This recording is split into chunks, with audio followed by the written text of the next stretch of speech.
बालक बालिका वही होनहार कहलाते हैं स्कूल से बाहर भी जो सीखना चाहते हैं। तो सीखने सिखलाने के इसी गुण पर आधारित है समग्र शिक्षा उत्तर प्रदेश और यूनिसेफ लखनऊ की तरफ से प्रस्तुत ये कार्यक्रम जन पहल। शिक्षा प्रगति की ऐसी सीढ़ी, रोशन होती जिससे हर पीढ़ी। आज माता पिता ने है ठानी, विद्यालय प्रबंध समिति में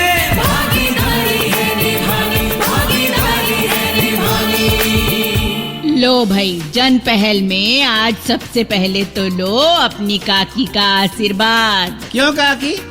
आशीर्वाद का स्टॉक खत्म हो रहा था जो उसे देने की इतनी जल्दी मचा दी। तेरे को ना दिया, बेफजूल में मत बोल तू। लो आज तो काकी और चंदू आते ही शुरू हो गए। भाई पहले सुनने वालों का स्वागत तो कर लें आज के कार्यक्रम में। हाँ, जरूर करो विद्या बहन। तो सभी सुनने वालों का स्वागत करते हुए मैं चंदू से एक सवाल पूछती हूँ। आजकल आपके सवालों की बंदूक मुझ पर ही तनी रहे विद्या बहन। खैर पूछिए। चंदू एक बात बताओ, क्या बालक बालिका स्कूल से अलग, मेरा मतलब स्कूल से बाहर भी कहीं सीख सकते हैं? क्यों नहीं सीख सकते? अच्छा, कहाँ पर और कैसे? वो मनोज भैया की बहन है ना लता, हाँ, वो घर में बच्चों को ट्यूशन पढ़ाती है। तो लता से बच्चे स्कूल से बाहर भी सीख समझ लेते हैं। लो सुन लो इसका जवाब। नहीं चंदू, वो तो स्कूल की पढ़ाई का हिस्सा हो गया ना। हाँ तो फिर? मेरा मतलब स्कूल से बाहर भी कुछ ऐसे वातावरण होते हैं जहाँ बच्चे बहुत कुछ सीख सकते हैं। अब जैसे हाट बाजार हो गया, रेलवे स्टेशन हो गया, पोस्ट ऑफिस या बस ट्रेन का सफर हो गया।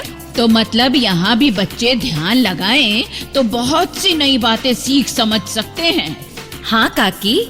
अच्छा, हमारे एक सुनने वाले भाई ने एक बहुत सुंदर कविता हमें लिखकर भेजी है। अच्छा, जिसमें बताया गया है कि बच्चे प्रकृति से भी बहुत कुछ सीख सकते हैं। हाँ विद्या बेटी, धरती, पर्वत, बादल सभी तो हमें कुछ न कुछ सिखाते हैं।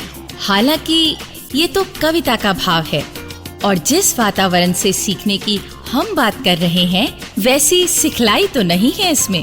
अरे तो क्या हुआ, भाव तो सीखने का है ना भाई। हमारा प्रोग्राम सुनने वाले नन्हे श्रोताओं को ये कविता जरूर पसंद आएगी।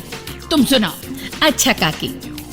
हाँ, तो यूं लिखा है, धरती से धीरज सीखो, जल से सीखो निर्मलता, वायु से निश्चलता सीखो, आसमान से विशालता, कलियों से सीखो कोमलता, फूल सिखाते प्रसन्नता, पहाड़ सिखाते अटल रहना, ओस सिखाती पावनता। क्या बात है। सूरज सिखाता अनुशासन, बादल सिखाते गंभीरता, त्याग सिखाता पतझड़, सावन सिखाता चंचलता, हिम्मत हार न रुक जाना, नदियां सिखाती आगे बढ़ना, कण कण से तुम शिक्षा लेकर जीवन अपना उजियारा करना। भाई वाह वाह वाह, बहुत बढ़िया बहुत बढ़िया भाई, सुंदर कविता भेजी है। जी काकी, तो मतलब ये है कि जो निरंतर सीखने की कोशिश करते हैं तो उनके लिए सीखने के बहुत साधन हैं। अब विद्या बहन, इतनी सुंदर कविता के बाद ऐसा ही एक लोकगीत हो जाए तो कैसा रहे? चल भाई, तू भी कर ले अपने दिल की बात।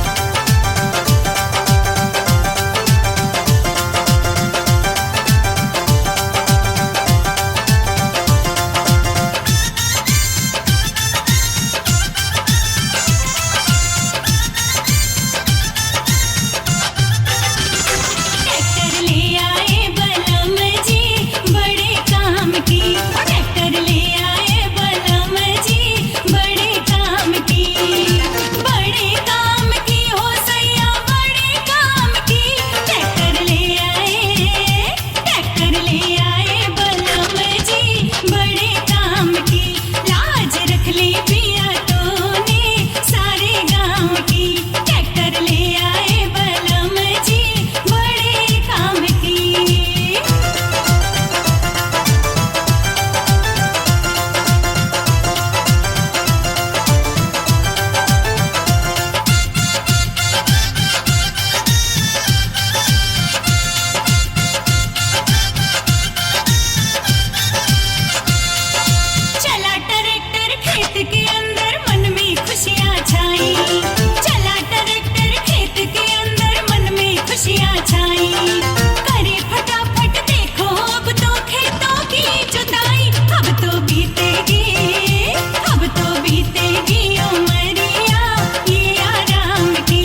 तो हम बात कर रहे थे कि जो बच्चे सीखने की कोशिश करते हैं उनके सीखने के लिए बहुत कुछ है, स्कूल के अंदर भी और स्कूल से बाहर भी। भाई वाह, क्या बात कही तुमने विद्या बेटी।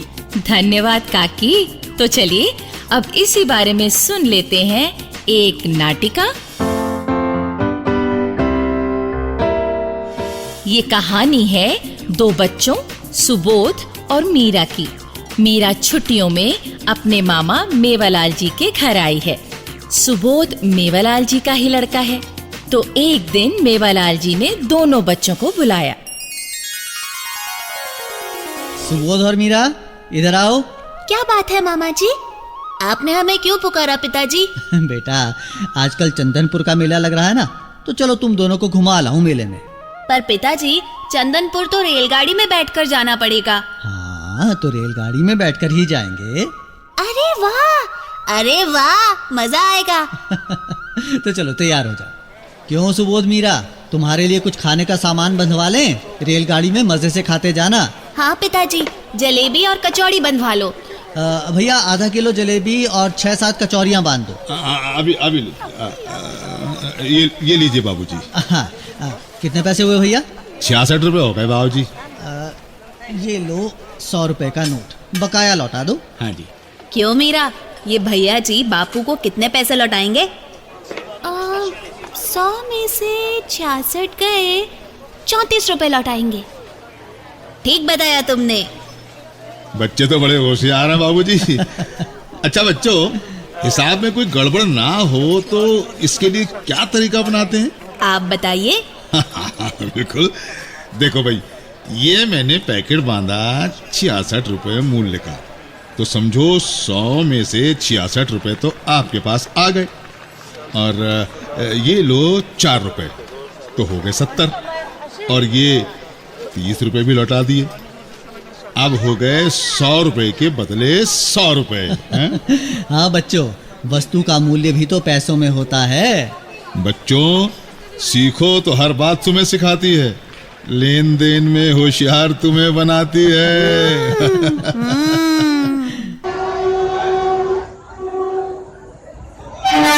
पिताजी, हमारी गाड़ी कहाँ से जाएगी?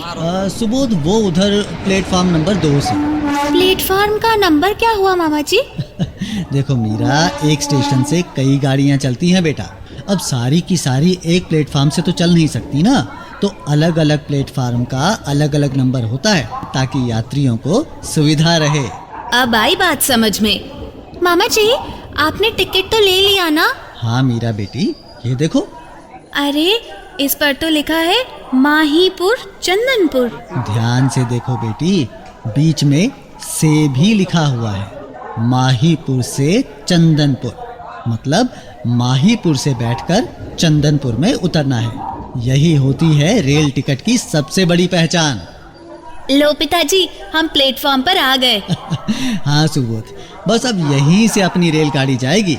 रेलगाड़ी कब आएगी मामा जी? बस मीरा बेटी, 15 मिनट में आती ही होगी। वो उधर घड़ी पर देखो, 15 मिनट कब गुजरते हैं। अरे पिताजी, इतनी बड़ी घड़ी टंगी है। हाँ। इस पर तो दूर से ही समय दिखाई दे रहा है। हाँ हाँ, इस घड़ी पर समय देखने का अभ्यास करो।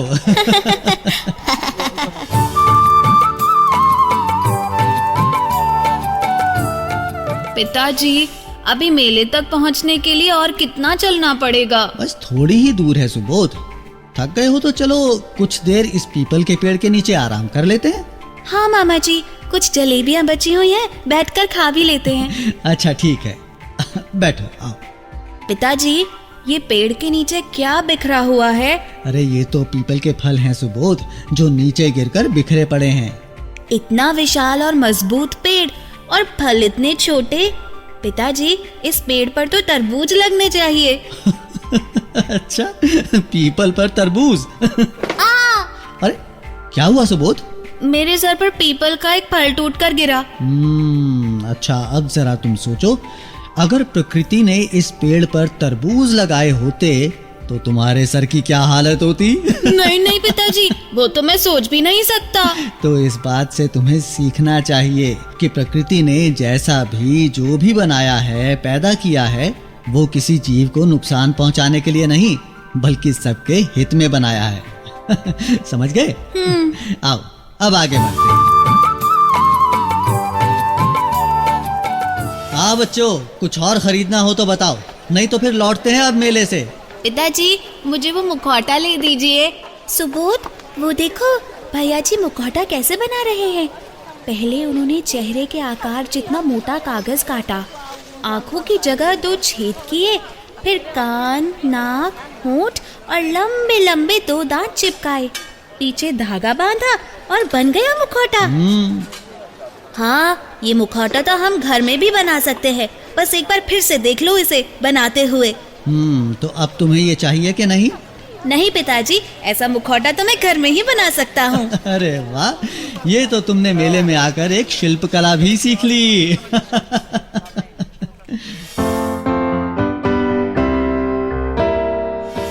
तो साथियों, अब हम आपको सुनवाते हैं ये संदेश।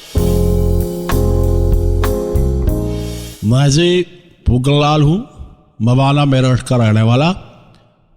हमारे कुनबे के बच्चे भाई स्कूल जाते हैं, अच्छा करते हैं बहुत। अब देखो जी, बात यह है कि हम तो स्कूल ना गए, पर हमें कोई ये ना कह सके कि भाई हमें कुछ पता ना है। हमने जो सीखा वो जिंदगी से सीखा, स्कूल से बाहर।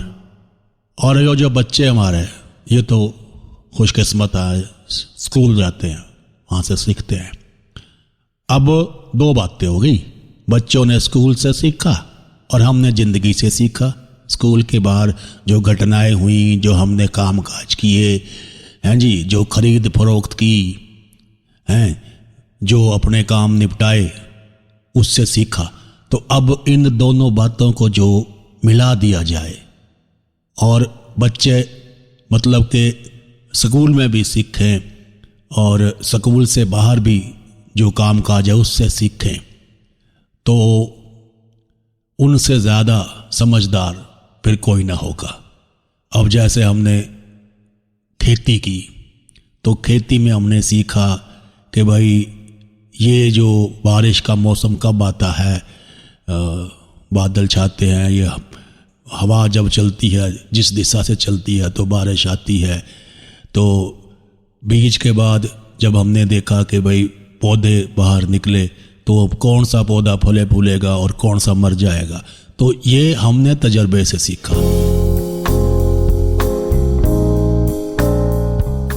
तो भाई सीखने सिखलाने को तो दुनिया में बहुत कुछ होता है, लेकिन आप हमें खत लिखकर बताओ कि आपने हमारे प्रोग्राम से क्या सीखा। हाँ, सही कहा चंदू ने। भाइयों बहनों, अगर आप अपनी बात हम तक पहुंचाना चाहते हैं या विद्यालय प्रबंध समिति के बारे में कोई जानकारी चाहते हैं या कार्यक्रम के बारे में कोई सुझाव देना चाहते हैं, तो इस पते पर लिखें। हमारा पता है समग्र शिक्षा उत्तर प्रदेश, सर्व शिक्षा अभियान ऑफिस, विद्या भवन, प्रथम तल, फर्स्ट फ्लोर, निशांतगंज, लखनऊ 226007। तो अब जन पहल के अगले कार्यक्रम तक विद्या अपनी काकी और अपने चंदू को आज्ञा दीजिए। जय हिंद। शिक्षा प्रगति की ऐसी सीढ़ी, रोशन होती जिससे हर पीढ़ी। आज माता पिता ने है ठानी, विद्यालय प्रबंध समिति में